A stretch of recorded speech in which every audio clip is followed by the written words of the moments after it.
Hi friends, আশা করি আপনারা ভালো আছেন। আজকে দারুণ স্বাদের একটি রেসিপি নিয়ে চলে এসেছি। আজ বানাবো বরবটির পকোড়া। এই বরবটির পকোড়া কিন্তু খেতে অত্যন্ত সুন্দর একটি রেসিপি। আপনারা ছোট বড় সকলেই খুব পছন্দ করবেন আশা করি। আর এগুলো বেগুনির মতো করেই আমি বানাবো। তো চলুন বরবটির পকোড়ার রেসিপিটি দেখে নেওয়া যাক। প্রথমেই বরবটিগুলোকে আমি কেটে নিয়েছি। কেটে নেওয়ার পর পরিষ্কার করে ধুয়ে নিয়েছি। আর একটা বরবটিকে আমি দুভাগে ভাগ করে নিয়েছি। এরপর আমি কড়াতে প্রথমেই জল দিয়ে দিলাম 1 বাটি বরবটিগুলোকে সিদ্ধ করার জন্য। তো কেটে রাখা বরবটি জলের মধ্যে দিয়ে দিলাম। এরপর পরিমাণ অনুযায়ী নুন দিলাম।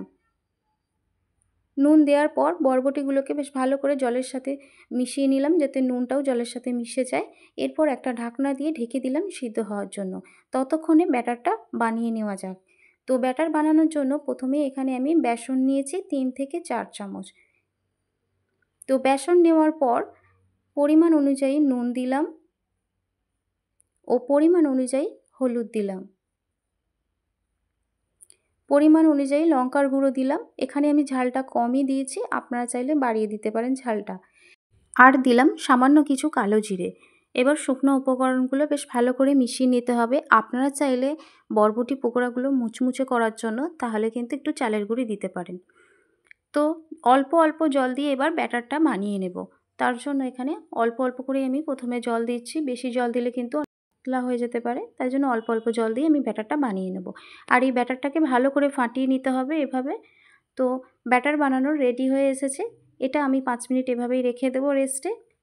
তো ব্যাটারটা প্রথমেই আমি একটা ঢাকনা দিয়ে আমি ঢেকে দিলাম। তো চলুন দেখে নেই বরবটিগুলো সিদ্ধ হয়েছে কিনা।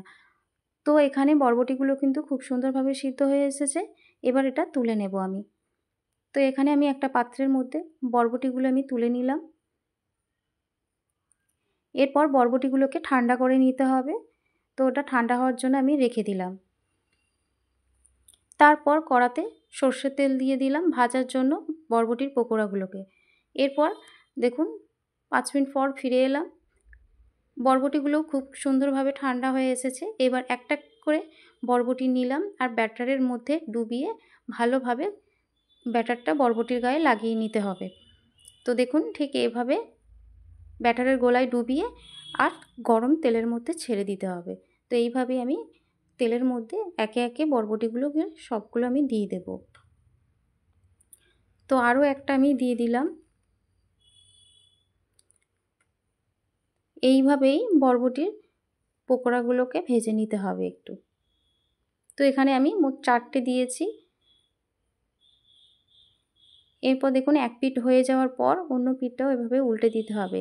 একটু লাল লাল করে ভেজে নিতে হবে। তো দেখুন আমি এখানে বরবটি পকোড়াগুলো হয়ে গেছে, লাল লাল করে উল্টে পাল্টে ভেজে নিয়েছি। এবার আমি তুলে নেব। এরপর বাকি বরবটির পকোড়াগুলো ঠিক এইভাবেই আমি ভেজে নেব। তো এই বরবটির পকোড়ার রেসিপিটি আপনাদের ভালো লাগলে অবশ্যই চ্যানেলটিকে সাবস্ক্রাইব করবেন, সাথে লাইক, কমেন্ট, শেয়ার করবেন।